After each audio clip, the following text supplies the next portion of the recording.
Oh yeah, thank you, Blanca, for that, honestly. Can't quite compete with that, but well, I mean, 12 weeks ago, I left my lovely hometown of Scotland, maybe not quite so lovely in Glasgow, and went to Israel. And I went off to do a summer course on conflict resolution. When I got there, obviously, I got a slightly more practical lesson than I was anticipating. And it was only when I actually got back that I realised, even just having been there for 2 months, I'd got conditioned to certain things. For example, I walked in here today and I went, oh, big glass windows, safe zone, how far away is that? And wait, no, it's okay. Siren's not going to go off. Every time I hear a motorbike go past, that kind of loud, the increase in pitch, my heart kind of races a little bit as I think, is that the siren? Do I need to run? No, it's okay.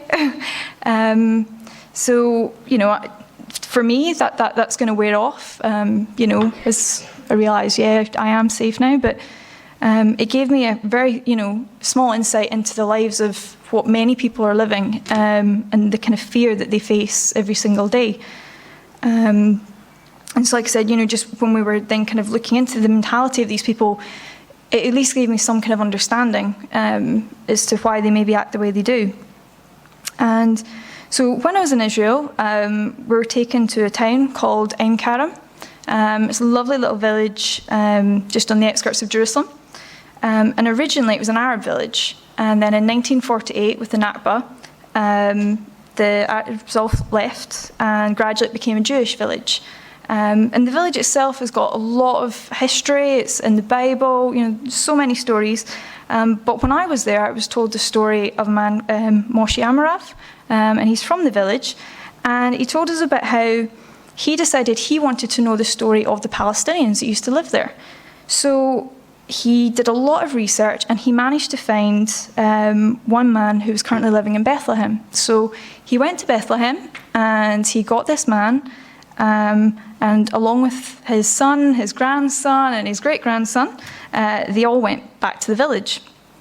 And so there the man got to kind of tell his family his story and finally share his history with his family. So, you know, whether it was playing in the trees or, you know, just all the kind of stories. And eventually the man said, can we go to my house? So Moshe took them to the house, knocked on the door, and the woman kind of opened the door and kind of went, And Moshe explained. And so she very reluctantly, but, you know, she let them in. And the man was just so pleased to get to, again, just, you know, show, you know, that was the tree that I planted, you know, 50 odd years ago. How are the figs from it, you know?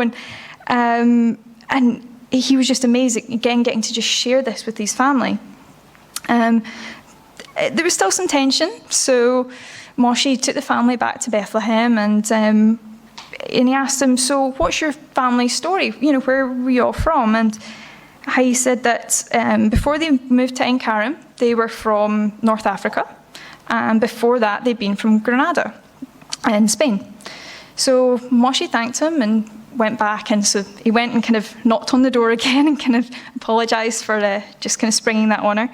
And so he asked the woman, Victoria, so what's your story? You know, where are your family from? And she said, well, originally we're from Morocco and moved to Ein Karam in 1951. And before that, they were from Granada in Spain.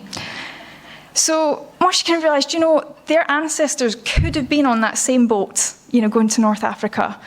And so what he was trying to kind of say to us is that, you know, there's a common story here. But he was saying that, you know, he's told this story to many Israelis and they all identify with the common story. They identify with the story of the refugees because most Israelis have that story. Most Palestinians have that story. And the problem was, he said that as soon as he said, what's the political implications of this story?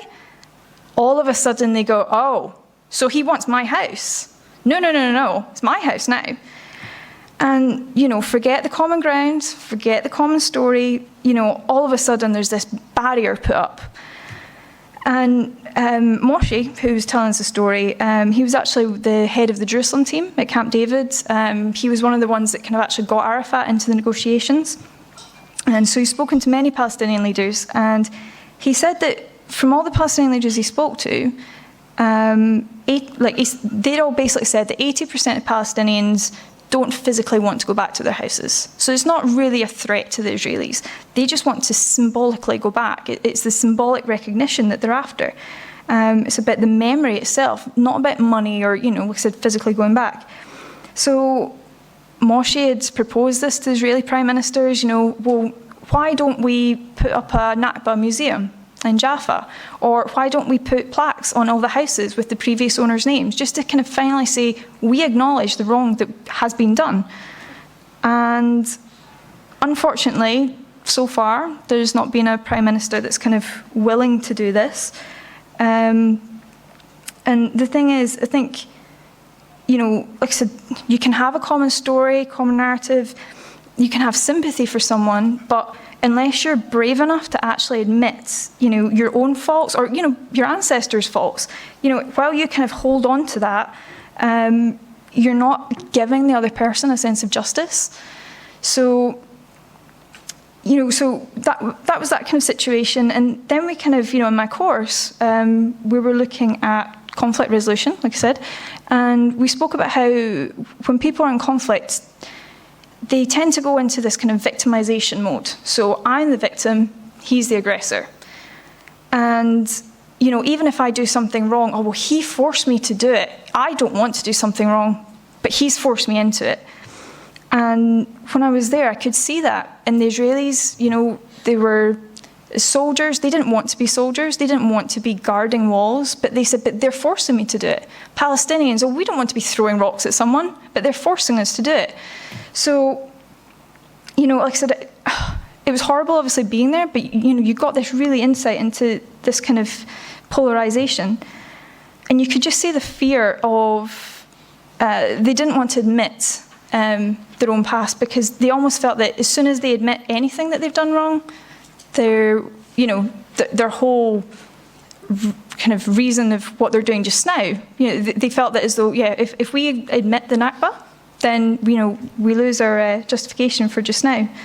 And the thing is, I think this polarization, it exists to help unify us against a common enemy. So, back in the day or whatever, it unites countries, it can be a good thing. But, on a kind of personal level, at the moment in Scotland, we've got the independence debate going, and it started off as well as politics can go. But you can already see there's this, it's the Scottish people against Westminster. And if you're for Westminster, you're a traitor. And that's it. If you're a business and you're for Westminster, you're going to get boycotted. And it's got, like I said, it's just got into this absolute polarization of, you can't be both. There's no middle ground. It's one or the other. And, from what I've seen, people lose sense of the common goal, and they lose sense of common humanity. And they start just listening to their emotions. And they're just so caught up in these emotions that they completely lose track of all reality. So while, the Israeli-Palestinian conflict is quite extreme, and even, the Scottish independence is, again, kind of not your everyday thing, I've also seen this, with my friends and with myself. Just conflicts, whether it's arranging a wedding, can be quite stressful. Bullying on the playground. You can see people going into this complete victimization mode. And like I said, I think sometimes even having sympathy or empathy just isn't enough. We have to actually almost be told, look, step back, view this independently. And then once you can actually see the reality of the situation, you can start to kind of acknowledge that your own behaviours may have contributed. And once you can acknowledge that to the other person, you can give them that sense of justice that they were looking for, allowing for true resolution. And, just today, we're in Dublin. We couldn't have been here, perhaps, not that long ago. And I think it is quite a good example of how bravery and perseverance can actually overcome conflict that's existed for generations. So I think there is a positive hope for the future, at least.